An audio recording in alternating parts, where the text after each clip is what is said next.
मिथिगौ बे बड'लेण्डआव जेब्लासिम बर'फोरखौ बिजेपिआव लांनो हाया अब्लासिम बिजेपिनि सिमाङा मोगथाङाव महर मोना आरो माब्लाबाबो साक्सेस जाया बेखौ बिथांमोना मिथिगौ।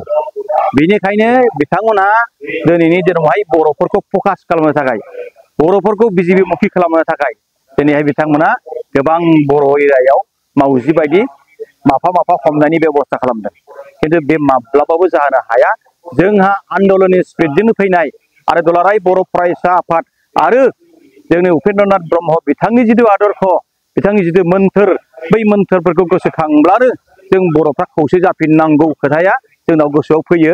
अब्लानो जों गुबुन गुबुन राजनिति दोलो फैबानो बेखौ अट'मेटिक नारगारनो गोसो जायो आरो नारगारो। आगोलनि थासारि आरो दिनैनि थासारि इउपिपिएलनि बिथा बे अनेक पार्थक्य जाबाय। खारन बै समावनो इउपिपिएलआ जेसेबां इउपिपिएल दंमोन बिसिनि भटखौ इफाल इफाल खालामनो हायाखैमोन आरो आङो दिनैहाय बिपिएफनिफ्राय गोबां बिपिएफ भटार्सफोरखौ लानानै बिपिएफनि माखासे दैदेनगिरिफोरखौ लानानै आं इउपिपिएलआव हाबबाय आरो गोबां गुबुन गुबुन दोलोनिफ्रायबो आं दिनैहाय लाबोनो हाबाय। गतिके दिनैनि दिनावहाय इउपिपिएल दोलोखौ मानास सेरफां समस्तियाव खुनु शक्तियानो खुनु राजनितिक दलआनो फेजेननो हाया बे खोथाया दिनै स्पष्ट जाना फैबाय। दिनैनि दिनावहाय भारत स्वाधीन जानाया 78 बोसोर जाबाय।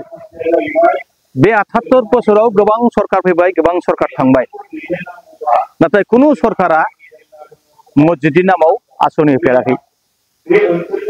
दिनैहाय जोंनि बिटिआर सरकारा मानगोनां प्रमद बर'नि सरकारा इउपिपिएल सरकारा दिनैहाय बे आसनिखौ बिथांमोननोबो मस्जिदाव होनाय जाबाय आरो आसामाव गोबां जायगायाव इलेक्सन जादों नाथाय जोंनि बड'लेण्डआव बिटिआरआव इलेक्सन जायाखै।